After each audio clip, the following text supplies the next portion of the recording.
ನಮಸ್ಕಾರ. ಇವತ್ತು ನಾವು ಮಾತಾಡ್ತಿರುವ ವಿಷಯ ಶಿಕ್ಷಣದಲ್ಲಿ ತಂತ್ರಜ್ಞಾನ. ಹೌದು.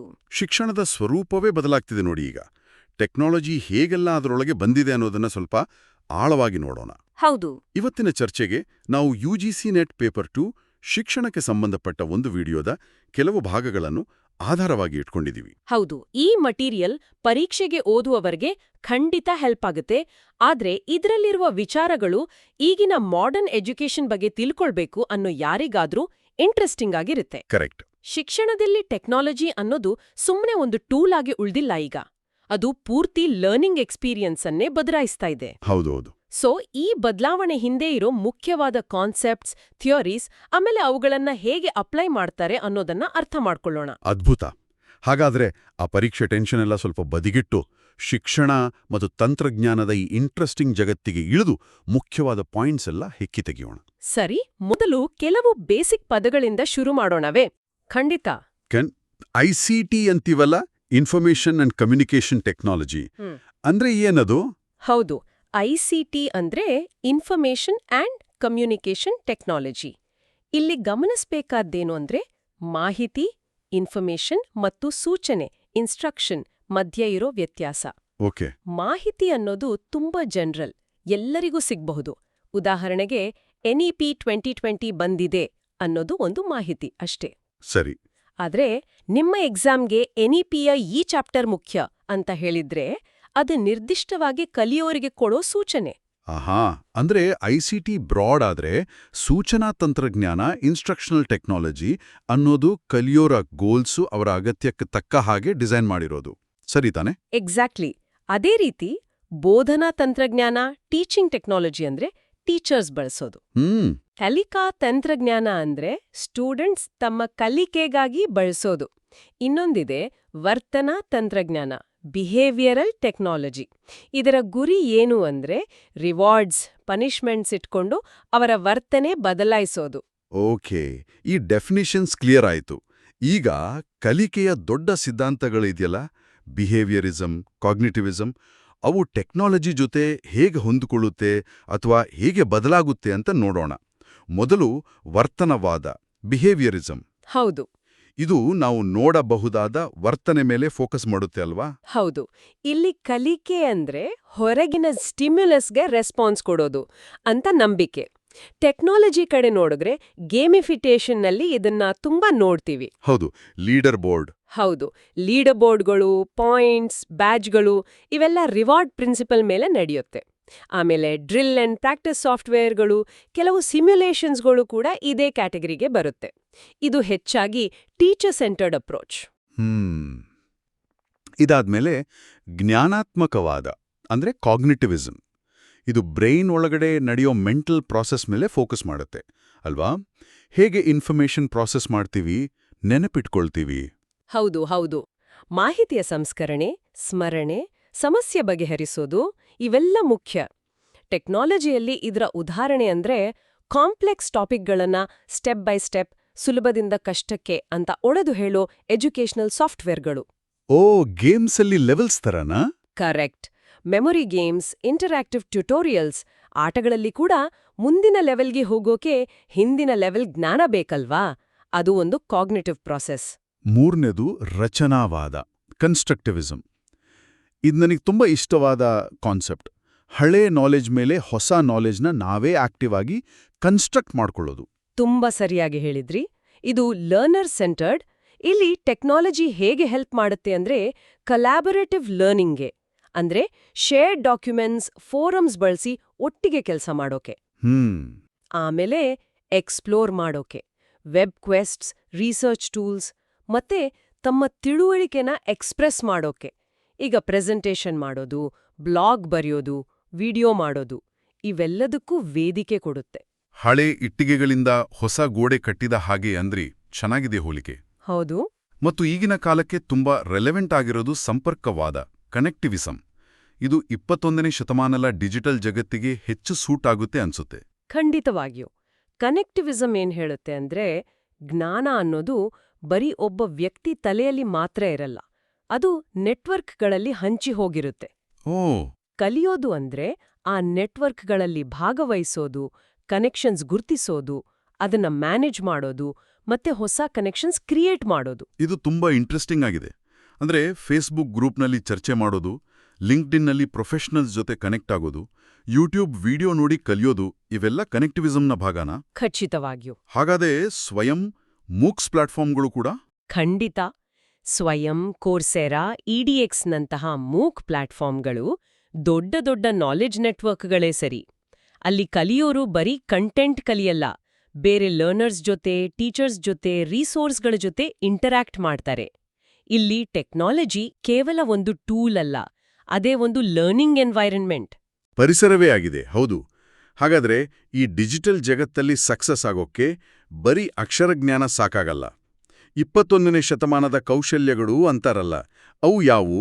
ಬೇಸಿಕ್ ಲಿಟ್ರಸಿ, ನ್ಯೂಮರಸಿ, ನಿಪುಣ ಭಾರತ್ ಗೋಲ್, ಅದನ್ನು ಬಿಟ್ಟು? ಹೌದು, ಅವುಗಳ ಜೊತೆ ಡಿಜಿಟಲ್ ಸಾಕ್ಷರತೆ ಬೇಕೇ ಬೇಕು. ಅಂದ್ರೆ ಟೆಕ್ನಾಲಜಿ ಬಳಸೋದು, ಆನ್ಲೈನ್ ಇನ್ಫಾರ್ಮೇಷನ್ ಕ್ರಿಟಿಕಲ್ ಆಗಿ ಇವ್ಯಾಲ್ಯುಯೇಟ್ ಮಾಡೋದು, ಸೇಫ್ ಆಗಿರೋದು, ಇದೆಲ್ಲ ತುಂಬಾ ಮುಖ್ಯ. ಹಾಗೆಯೇ ಫೈನಾನ್ಷಿಯಲ್ ಲಿಟ್ರಸಿ. ಇವತ್ ನೋಡಿ UPI, ಆನ್ಲೈನ್ ಬ್ಯಾಂಕಿಂಗ್ ಎಲ್ಲ ಕಾಮನ್ ಆಗಿದೆ. ಇದನ್ನೆಲ್ಲ ಜವಾಬ್ದಾರಿಯಿಂದ ಹೇಗ್ ಬಳಸೋದು ಅಂತ ತಿಳಿಬೇಕು. ಬರೀ ಸಾಕ್ಷರತೆ ಅಷ್ಟೇ ಅಲ್ಲ, ಕೆಲವು ಸಾಮರ್ಥ್ಯಗಳು ಕೂಡ ಬೇಕು ಅಂತಾರೆ. ಆ 4 Cಗಳು: critical thinking, collaboration, communication, creativity. ಹೌದು, ಇವು 4 ತುಂಬಾ ಇಂಪಾರ್ಟೆಂಟ್. ಇದರ ಜೊತೆಗೆ ಕ್ಯೂರಿಯಾಸಿಟಿ, ಇನಿಷಿಯೇಟಿವ್ ಅಂದ್ರೆ ತಾವೇ ಮುಂದೆ ಬಂದು ಮಾಡೋದು, ಅಡ್ಯಾಪ್ಟಬಿಲಿಟಿ ಅಂದ್ರೆ ಬದಲಾವಣೆಗೆ ಹೊಂದಿಕೊಳ್ಳೋದು, ಮತ್ತೆ ಸೋಷಿಯಲ್ ಅಂಡ್ ಕಲ್ಚರಲ್ ಅವೇರ್ನೆಸ್. ಹೌದು. ಇವೆಲ್ಲ ಸೇರಿದಾಗ ಮಾತ್ರ 21ನೇ ಸೆಂಚುರಿ ಚಾಲೆಂಜಸ್ ಫೇಸ್ ಮಾಡೋಕೆ ಸಾಧ್ಯ. ಈಗ ಶಿಕ್ಷಣ ಸಂಸ್ಥೆಗಳು ಇದೆಯಲ್ಲ, ಅವು ಈ ಟೆಕ್ನಾಲಜಿನ ಅಡಾಪ್ಟ್ ಮಾಡ್ಕೊಳ್ಳೋದ್ರಲ್ಲಿ ಬೇರೆ ಬೇರೆ ಸ್ಟೇಜಸ್ನಲ್ಲಿರ್ತಾವಲ್ವಾ, ಎಲ್ಲರೂ ಒಂದೇ ಸ್ಪೀಡ್ನಲ್ಲಿ ಹೋಗಲ್ಲ. ಆ ಹಂತಗಳು ಯಾವುವು? ಸಾಮಾನ್ಯವಾಗಿ 4 ಹಂತ ಹೇಳ್ತಾರೆ. ಮೊದಲನೇದು ಎಮರ್ಜಿಂಗ್. ಇಲ್ಲಿ ಟೆಕ್ನಾಲಜಿ ಬಗ್ಗೆ ಗೊತ್ತಿರುತ್ತೆ ಅಷ್ಟೇ, ಬಳಕೆ ಕಡಿಮೆ. ಓಕೆ. ಎರಡನೇದು ಅಪ್ಲೈಯಿಂಗ್. ಇಲ್ಲಿ ಟೆಕ್ನಾಲಜಿ ಹೇಗೆ ಬಳಸೋದು ಅಂತ ಕಲ್ತು ಟೀಚಿಂಗ್ನಲ್ಲಿ, ಅಡ್ಮಿನಿಸ್ಟ್ರೇಷನ್ನಲ್ಲಿ ಸ್ವಲ್ಪ ಸ್ವಲ್ಪ ಬಳಸೋಕೆ ಶುರು ಮಾಡ್ತಾರೆ. ಮೂರನೇದು ಇನ್ಫ್ಯೂಸಿಂಗ್. ಹೌದು, ಇಲ್ಲಿ ಟೆಕ್ನಾಲಜಿ ಕರಿಕ್ಯುಲಮ್ ಜೊತೆ ಚೆನ್ನಾಗಿ ಇಂಟೆಗ್ರೇಟ್ ಆಗಿರುತ್ತೆ. ಯಾವಾಗ, ಎಲ್ಲಿ, ಹೇಗೆ ಬಳಸಿದ್ರೆ ಬೆಸ್ಟ್ ರಿಸಲ್ಟ್ ಬರುತ್ತೆ ಅನ್ನೋ ಅಂಡರ್ಸ್ಟ್ಯಾಂಡಿಂಗ್ ಇರುತ್ತೆ. ಆಮೇಲೆ ಕೊನೆ ಹಂತ, ಕೊನೆಯ ಅತಿ ಉನ್ನತ ಹಂತ ಟ್ರಾನ್ಸ್ಫಾರ್ಮಿಂಗ್. ಟ್ರಾನ್ಸ್ಫಾರ್ಮಿಂಗ್. ಇಲ್ಲಿ ಟೆಕ್ನಾಲಜಿ ಪೂರ್ತಿ ಲರ್ನಿಂಗ್ ಎಕ್ಸ್ಪೀರಿಯನ್ಸ್ ಅನ್ನೇ ಬದಲಾಯಿಸ್ಬಿಡುತ್ತೆ. ಹೊಸ ಟೀಚಿಂಗ್ ಮೆಥಡ್ಸ್, ಹೊಸ ಅಸೆಸ್ಮೆಂಟ್ ವಿಧಾನಗಳು ಹುಟ್ಕೊಳ್ಳುತ್ತೆ. ಸೊ ಎಮರ್ಜಿಂಗ್, ಅಪ್ಲೈಯಿಂಗ್, ಇನ್ಫ್ಯೂಸಿಂಗ್, ಟ್ರಾನ್ಸ್ಫಾರ್ಮಿಂಗ್, ಈ ಸೀಕ್ವೆನ್ಸ್ ಮುಖ್ಯ ಅಲ್ವಾ? ಹೌದು. ಇದೊಂದು ಸಂಸ್ಥೆ ಟೆಕ್ನಾಲಜಿ ಅಡಾಪ್ಷನ್ನಲ್ಲಿ ಎಷ್ಟು ಮೆಚೋರ್ ಆಗಿದೆ ಅಂತ ತೋರಿಸುತ್ತೆ. ಇದು ತಿಳಿದುಕೊಂಡ್ರೆ ಒಂದು ಸ್ಕೂಲ್ ಅಥವಾ ಕಾಲೇಜ್ ತಮ್ಮ ಟೆಕ್ನಾಲಜಿ ಬಳಕೆಯನ್ನು ಎಲ್ಲಿ ಇಂಪ್ರೂವ್ ಮಾಡಬಹುದು ಅಂತ ಯೋಚಿಸಕ್ಕೆ ಹೆಲ್ಪ್ ಆಗುತ್ತೆ. ಸರಿ, ಈಗ ವೈಗಾಟ್ಸ್ಕಿ ಕಡೆ ಬರೋಣ. ಸೋಷಿಯಲ್ ಕನ್ಸ್ಟ್ರಕ್ಟಿವಿಸಂ. ಅವರ ಸ್ಕ್ಯಾಫೋಲ್ಡಿಂಗ್ ಮತ್ತೆ ZPD ಕಾನ್ಸೆಪ್ಟ್ಗಳು ತುಂಬಾ ಫೇಮಸ್. ಹೌದು, ವೈಗಾಟ್ಸ್ಕಿ ಪ್ರಕಾರ ಕಲಿಕೆ ಅನ್ನೋದು ಒಂದು ಸೋಷಿಯಲ್ ಪ್ರಾಸೆಸ್. ನಾವು ಬೇರೆಯವರ ಜೊತೆ ಮಾತಾಡಿ, ಇಂಟರಾಕ್ಟ್ ಮಾಡಿ ಕಲಿಯೋದು ಜಾಸ್ತಿ. ಅವರ ಸಮೀಪಸ್ಥ ವಿಕಾಸದ ವಲಯ ಅಥವಾ zone of proximal development ZPD ಅಂದ್ರೆ ಒಬ್ಬ ಲರ್ನರ್ ತಾನಾಗೆ ಏನ್ ಮಾಡಬಲ್ಲ, ಝೋನ್ ಆಫ್ ಆಕ್ಚುಯಲ್ ಡೆವಲಪ್ಮೆಂಟ್ ಮತ್ತೆ ಬೇರೆಯವರ ಸಹಾಯದಿಂದ ಏನ್ ಮಾಡಬಲ್ಲ ZPD, ಇದರ ಮಧ್ಯದ ಗ್ಯಾಪ್. ಆ ಸಹಾಯವನ್ನೇ ಸ್ಕ್ಯಾಫೋಲ್ಡಿಂಗ್ ಅನ್ಬತ್ತಾ ಹೇವಲ್ವಾ? ಬಿಲ್ಡಿಂಗ್ ಕಟ್ಬೇಕಾದ್ರೆ ಸಪೋರ್ಟ್ಗೆ ನಿಲ್ಲಿಸೋ ತಾತ್ಕಾಲಿಕ ಸ್ಟ್ರಕ್ಚರ್ ತರ. ಹೌದು, ಪರ್ಫೆಕ್ಟ್ ಹೋಲಿಕೆ. ಕಲಿಯೋರಿಗೆ ಕಷ್ಟ ಆದಾಗ ಟೀಚರ್ಸ್ ಅಥವಾ ಮೋರ್ ನಾಲೆಜಬಲ್ MKO ಅಂತ ಕರೀತಾರಲ್ಲ, ಅವರು ಸರಿ ಮಾರ್ಗದರ್ಶನ, ಕ್ಲೂಸ್ ಕೊಟ್ಟು ಹೆಲ್ಪ್ ಮಾಡೋದು. MKO ಅಂದ್ರೆ ಟೀಚರೇ ಆಗ್ಬೇಕಂತಿಲ್ಲ. ಇಲ್ಲ, ಯಾರಾದ್ರೂ ಆಗಬಹುದು. ಸೀನಿಯರ್ ಸ್ಟೂಡೆಂಟ್, ಪೇರೆಂಟ್ಸ್ ಅಥವಾ ಟೆಕ್ನಾಲಜಿನೇ ಆಗಿರಬಹುದು. ಉದಾಹರಣೆಗೆ ಒಂದು ಇಂಟರಾಕ್ಟಿವ್ ಟ್ಯೂಟೋರಿಯಲ್. ZPD ಒಳಗೆ ಸ್ಕ್ಯಾಫೋಲ್ಡಿಂಗ್ ಕೊಟ್ಟಾಗ ಲರ್ನಿಂಗ್ ತುಂಬಾ ಎಫೆಕ್ಟಿವ್ ಆಗಿರುತ್ತೆ. ಆಮೇಲೆ ಅವರು ಕಲ್ತ ಮೇಲೆ ಆ ಸ್ಕ್ಯಾಫೋಲ್ಡಿಂಗ್ ತೆಗಿಬೇಕು. ವೈಗಾಟ್ಸ್ಕಿ ಭಾಷೆ, ಸಂಸ್ಕೃತಿ, ಸಮಾಜದ ಪಾತ್ರವನ್ನು ತುಂಬಾ ಒತ್ತಿ ಹೇಳ್ತಾರೆ. ಹೀಗ ಎಜುಕೇಷನಲ್ ಟೆಕ್ನಾಲಜಿಯಲ್ಲಿ TPACK ಅಂತ ಒಂದು ಮಾಡೆಲ್ ಕೂಡ ಕೇಳಿಬರುತ್ತೆ. ಏನದು? TPACK ಅಂದ್ರೆ ಟೆಕ್ನಾಲಜಿಕಲ್ ಪೆಡಗಾಜಿಕಲ್ ಕಂಟೆಂಟ್ ನಾಲೆಡ್ಜ್. ಇದು ಶೂಲ್ಮನ್ ಅವರ PCK ಕಾನ್ಸೆಪ್ಟ್ ಇದೆಯಲ್ಲ? ಹೌದು, ಪೆಡಗಾಜಿಕಲ್ ಕಂಟೆಂಟ್ ನಾಲೆಡ್ಜ್. ಹೌದು, ಅಂದ್ರೆ ಸಬ್ಜೆಕ್ಟ್ ನಾಲೆಡ್ಜ್ ಮತ್ತೆ ಅದನ್ನ ಹೇಗೆ ಟೀಚ್ ಮಾಡಬೇಕು ಅನ್ನೋ ನಾಲೆಡ್ಜ್. ಅದಕ್ಕೆ ಟೆಕ್ನಾಲಜಿ ಡೈಮೆನ್ಷನ್ ಸೇರ್ಸೋದೇ TPACK. ಸಿಂಪಲ್ ಆಗಿ ಹೇಳೋದಾದ್ರೆ, ಒಬ್ಬ ಒಳ್ಳೆ ಟೀಚರ್ಗೆ ಸಬ್ಜೆಕ್ಟ್ ಗೊತ್ತಿರಬೇಕು, ಕಂಟೆಂಟ್, ಅದನ್ನ ಹೇಗೆ ಕಲಿಸ್ಬೇಕು ಅಂತ ಗೊತ್ತಿರಬೇಕು ಪೆಡಗಾಜಿ, ಮತ್ತೆ ಈ ಎರಡನ್ನೂ ಎಫೆಕ್ಟಿವ್ ಆಗಿ ಮಾಡೋಕೆ ಸರಿಹೊಂದುವ ಟೆಕ್ನಾಲಜಿನ ಹೇಗೆ ಬಳಸ್ಬೇಕು ಅಂತನೂ ಗೊತ್ತಿರಬೇಕು. ಈ ಮೂರರ ಸೇರುವಿಕೆಯೇ ಟಿಪ್ಯಾಕ್.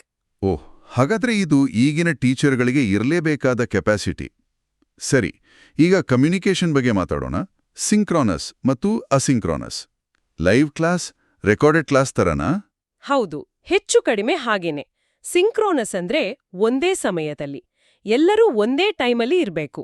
Live video conference, Zoom, Google Meet, live chat, phone calls ಇವೆಲ್ಲ ಉದಾಹರಣೆ. ತಕ್ಷಣ ಫೀಡ್ಬ್ಯಾಕ್ ಸಿಗುತ್ತೆ. ಅಸಿಂಕ್ರಾನಸ್ ಅಂದ್ರೆ? ಅದು ಬೇರೆ ಬೇರೆ ಸಮಯದಲ್ಲಿ ಪಾರ್ಟಿಸಿಪೆಂಟ್ಸ್ ತಮ್ಮ ಅನುಕೂಲಕ್ಕೆ ತಕ್ಕ ಹಾಗೆ ಯಾವಾಗ ಬೇಕಿದ್ರೂ ಕಮ್ಯುನಿಕೇಟ್ ಮಾಡಬಹುದು. ಇದು ರಿಯಲ್ ಟೈಮ್ ಅಲ್ಲ. ಅಸಿಂಕ್ರೋನಸ್ ಇಲ್ಲಿ ಯೋಚನೆ ಮಾಡಿ ರೆಸ್ಪಾಂಡ್ ಮಾಡಕ್ಕೆ ಟೈಮ್ ಇರುತ್ತೆ. ಎಜುಕೇಷನ್ನಲ್ಲಿ ಈಗ ಇವೆರಡನ್ನೂ ಮಿಕ್ಸ್ ಮಾಡಿ ಬಳಸ್ತಾರೆ. ಓಕೆ. ಆಸ್ಯುಬೆಲ್ ಅವರ ಅರ್ಥಪೂರ್ಣ ಕಲಿಕಾ ಸಿದ್ಧಾಂತ, ಮೀನಿಂಗ್ಫುಲ್ ಲರ್ನಿಂಗ್ ಥಿಯರಿ ಬಗ್ಗೆನೂ ಇದರಲ್ಲಿ ಡಿಸ್ಕಷನ್ ಇದೆ. ಏನಿದು ಅರ್ಥಪೂರ್ಣ ಕಲಿಕೆ?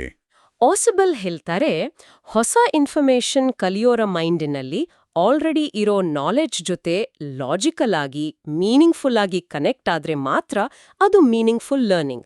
ಇಲ್ಲಾಂದ್ರೆ ಅದು ಬರೀ ರೋಟ್ ಲರ್ನಿಂಗ್, ಅಂದ್ರೆ ಬಾಯ್ಪಾಠ ಆಗುತ್ತೆ. ಈ ಕನೆಕ್ಟ್ ಮಾಡೋ ಪ್ರಾಸೆಸ್ಗೆ ಸಬ್ಸಂಪ್ಷನ್ ಅಂತಾರೆ. ಹಾಗಾದ್ರೆ ಹೊಸದು ಹೇಳಿಕೊಡೋ ಮೊದಲು ಹಳೆ ನಾಲೆಡ್ಜ್ ನೆನಪು ಮಾಡಿ ಅವೆರಡರ ಮಧ್ಯ ಒಂದು ಬ್ರಿಡ್ಜ್ ಕಟ್ಟಬೇಕು. ಅದಕ್ಕೆ ಅಡ್ವಾನ್ಸ್ ಆರ್ಗನೈಸರ್ಸ್ ಅಂತ ಬಳಸ್ತಾರೆ ಅಲ್ವಾ? ಅದು ಹೇಗೆ ಕೆಲಸ ಮಾಡುತ್ತೆ? ಅಡ್ವಾನ್ಸ್ ಆರ್ಗನೈಸರ್ ಅಂದ್ರೆ ಪಾಠ ಶುರು ಮಾಡೋಕೆ ಮುಂಚೆ ಕೊಡೋ ಒಂದು ಇಂಟ್ರೊಡಕ್ಟರಿ ಇನ್ಫಾರ್ಮೇಷನ್ ಅಥವಾ ಆಕ್ಟಿವಿಟಿ. ಅದು ಒಂದು ಕಥೆ ಇರಬಹುದು, ಪಿಕ್ಚರ್, ಪ್ರಶ್ನೆ, ಸಮರಿ ಅಥವಾ ಒಂದು ಅನಾಲಜಿ ಇರಬಹುದು. ಇದರ ಉದ್ದೇಶ ಲರ್ನರ್ ಮೈಂಡ್ನಲ್ಲಿರೋ ಹಳೆ ನಾಲೆಜನ್ನ ಆಕ್ಟಿವೇಟ್ ಮಾಡಿ ಮುಂದೆ ಬರೋ ಹೊಸ ಇನ್ಫಾರ್ಮೇಷನ್ ರಿಸೀವ್ ಮಾಡೋಕೆ ಅವರನ್ನ ರೆಡಿ ಮಾಡೋದು. ಒಂದು ರೀತಿ ಶೆಲ್ಫ್ನಲ್ಲಿ ಜಾಗ ಮಾಡೋ ಥರ. ಹೌದು ಹೌದು, ಅದೇ. ಇದು ತುಂಬಾ ಯೂಸ್ಫುಲ್ ಟೆಕ್ನಿಕ್ ಅನ್ಸುತ್ತೆ. ಇದೇ ಕರ ಬ್ರೂನರ್ ಅವರ ಸ್ಪೈರಲ್ ಕರಿಕ್ಯುಲಮ್ ಮತ್ತೆ ಡಿಸ್ಕವರಿ ಲರ್ನಿಂಗ್ ಕೂಡ ಇಂಪಾರ್ಟೆಂಟ್ ಅಲ್ವಾ?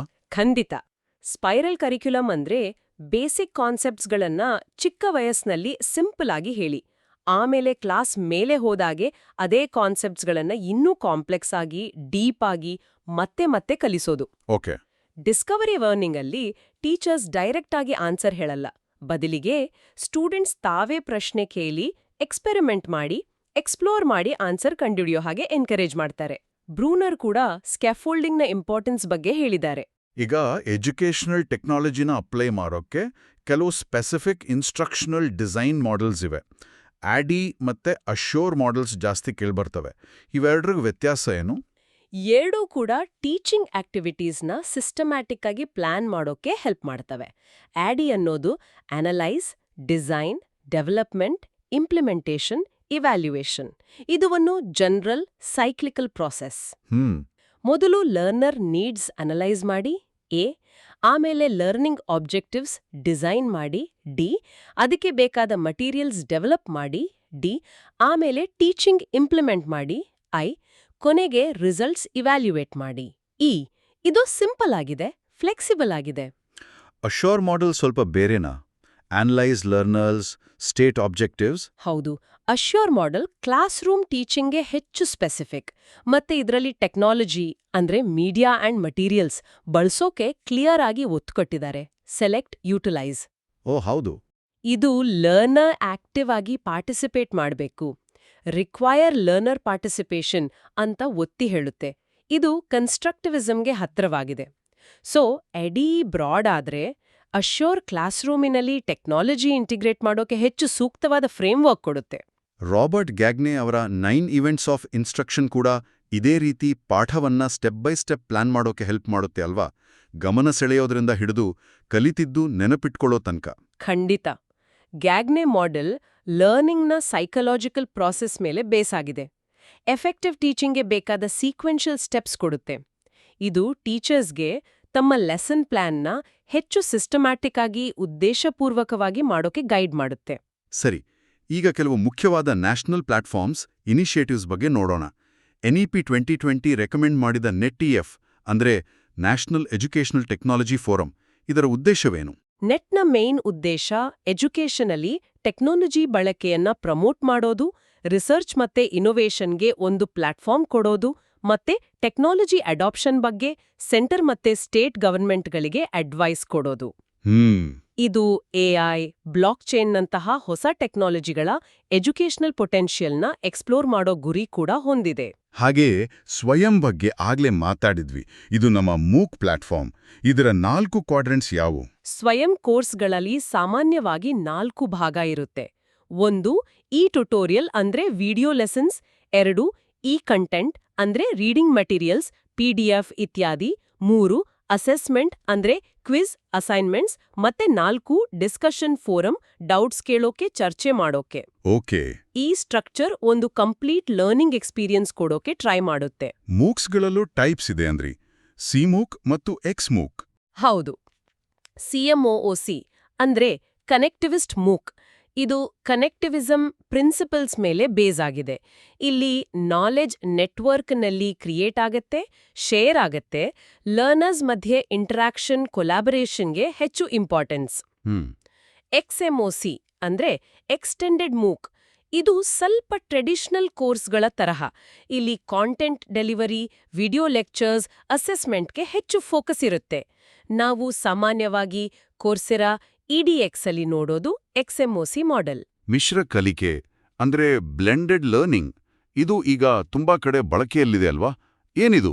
ಬ್ಲೆಂಡೆಡ್ ಲರ್ನಿಂಗ್ ಅಂದ್ರೆ traditional face to face classroom teaching ಮತ್ತೆ ಆನ್ಲೈನ್ ಲರ್ನಿಂಗ್ ಇವೆರಡರ ಬೆಸ್ಟ್ ಫೀಚರ್ಸ್ನ ಕಂಬೈನ್ ಮಾಡೋದು. ಓಕೆ. ಉದಾಹರಣೆಗೆ ಫ್ಲಿಪ್ಡ್ ಕ್ಲಾಸ್ರೂಮ್ ತುಂಬಾ ಪಾಪ್ಯುಲರ್. ಇಲ್ಲಿ ಸ್ಟೂಡೆಂಟ್ಸ್ ಮನೆಯಲ್ಲೇ ಆನ್ಲೈನ್ನಲ್ಲಿ ವಿಡಿಯೋ ನೋಡಿ ಅಥವಾ ಟಾಪಿಕ್ ಓದ್ಕೊಂಡು ಬರ್ತಾರೆ.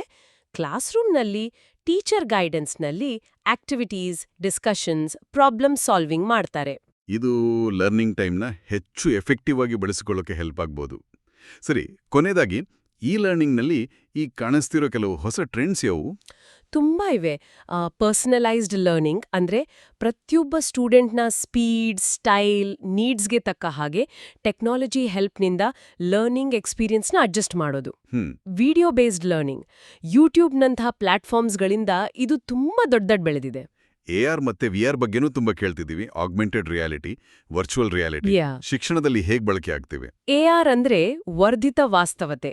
ನಮ್ಮ ರಿಯಲ್ ವರ್ಲ್ಡ್ ಮೇಲೆ digital information, image, video, text overlay ಮಾಡೋದು. ಉದಾಹರಣೆಗೆ ಟೆಕ್ಸ್ಟ್ ಬುಕ್ ಪಿಕ್ಚರ್ನ ಮೊಬೈಲ್ನಿಂದ ಸ್ಕ್ಯಾನ್ ಮಾಡಿದ್ರೆ ಅದಕ್ಕೆ ಸಂಬಂಧಪಟ್ಟ 3D ಮಾಡೆಲ್ ಅಥವಾ ವಿಡಿಯೋ ಸ್ಕ್ರೀನ್ ಮೇಲೆ ಬರೋದು. ಡಿಕ್ಷಾ ಆಪ್ನಲ್ಲಿದೆಯಲ್ಲ ಹಾಗೆ. ಹೌದು. VR ಅಂದ್ರೆ ವಾಸ್ತವಿಕ ವಾಸ್ತವತೆ ಒಂದು ಸ್ಟೆಪ್ ಮುಂದೆ ಹೋಗಿ ಕಂಪ್ಲೀಟ್ ಆಗಿ ಆರ್ಟಿಫಿಷಿಯಲ್, ಇಮರ್ಸಿವ್ ಡಿಜಿಟಲ್ ವರ್ಲ್ಡನ್ನೇ ಕ್ರಿಯೇಟ್ ಮಾಡೋದು. ಉದಾಹರಣೆಗೆ ಮೆಡಿಕಲ್ ಸ್ಟೂಡೆಂಟ್ಸ್ ಸರ್ಜರಿನ ಸೇಫ್ ಆದ ವರ್ಚುವಲ್ ಎನ್ವಿರಾನ್ಮೆಂಟಲ್ಲಿ ಪ್ರಾಕ್ಟೀಸ್ ಮಾಡೋದು. ಗೇಮಿಫಿಕೇಶನ್ ಕೂಡ ಒಂದು ಟ್ರೆಂಡ್ ಅಂದ್ರಲ್ಲ, ಅಂದ್ರೆ ಕಲಿಕೆಯನ್ನ ಆಟ ಆಡೋ ಥರ ಮಾಡೋದಾ? ಪೂರ್ತಿ ಆಟ ಆಡೋದಲ್ಲ. ಗೇಮಿಫಿಕೇಶನ್ ಅಂದ್ರೆ ಗೇಮ್ಸ್ನಲ್ಲಿರೋ ಟೆಕ್ನಿಕ್ಸ್ ಇದೆಯಲ್ಲ, ಪಾಯಿಂಟ್ಸ್, ಲೆವೆಲ್ಸ್, ಕಾಂಪಿಟೇಷನ್, ರಿವಾರ್ಡ್ಸ್, ಅದನ್ನ ಸೀರಿಯಸ್ ಆದ ಲರ್ನಿಂಗ್ ಸಿಚುವೇಶನ್ಗಳಲ್ಲಿ ಬಳಸಿ ಲರ್ನರ್ಸ್ಗೆ ಮೋಟಿವೇಶನ್ ಕೊಡೋದು, ಅವರ ಎಂಗೇಜ್ಮೆಂಟ್ ಜಾಸ್ತಿ ಮಾಡೋದು. ಓ, ಸರಿ ಸರಿ. ಇದು ಲರ್ನಿಂಗ್ನ ಸ್ವಲ್ಪ ಫನ್ ಮಾಡ್ಬೋದು. ಇದರ ಜೊತೆಗೆ ಆರ್ಟಿಫಿಷಿಯಲ್ ಇಂಟೆಲಿಜೆನ್ಸ್, AI, ಎಜುಕೇಷನ್ನಲ್ಲಿ ದೊಡ್ಡ ಬದಲಾವಣೆ ತರ್ತಿದೆ. ಪರ್ಸನಲೈಸ್ಡ್ ಲರ್ನಿಂಗ್ ಇಂದ ಹಿಡಿದು ಅಡ್ಮಿನಿಸ್ಟ್ರೇಷನ್ವರೆಗೂ. ಈ ಚರ್ಚೆಯಿಂದ ಶಿಕ್ಷಣದಲ್ಲಿ ಟೆಕ್ನಾಲಜಿಯ ಪಾತ್ರ ಎಷ್ಟು ದೊಡ್ಡದಾಗಿದೆ, ಅದು ಹೇಗೆ ಇವಾಲ್ವ್ ಆಗಿದೆ ಅನ್ನೋದು ಕ್ಲಿಯರ್ ಆಗ್ತಿದೆ. ಬರೀ ಟೂಲ್ಸ್ ಆಗಿ ಶುರುವಾಗಿ ಈಗ ಪೂರ್ತಿ ಲರ್ನಿಂಗ್ ಎನ್ವಿರಾನ್ಮೆಂಟ್ ಅನ್ನೇ ಶೇಪ್ ಮಾಡೋ ಹಂತಕ್ಕೆ ಬಂದಿದೆ. ಹೌದು. ಬಿಹೇವಿಯರಿಸಮ್ ಇಂದ ಕನೆಕ್ಟಿವಿಸಮ್ ವರೆಗಿನ ಥಿಯರಿಗಳು, ಆಡಿ, ಅಸ್ಯೂರ್ ತರಹ ಪ್ರಾಕ್ಟಿಕಲ್ ಮಾಡೆಲ್ಸ್, ಸ್ವಯಂನಂತಹ ಪ್ಲಾಟ್ಫಾರ್ಮ್ಸ್ ಮತ್ತೆ AR/VR ನಂತಹ ಫ್ಯೂಚರ್ ಟೆಕ್ನಾಲಜೀಸ್ ಎಲ್ಲವೂ ಈ ಬದಲಾವಣೆಯ ಭಾಗವೇ? ಹೌದು.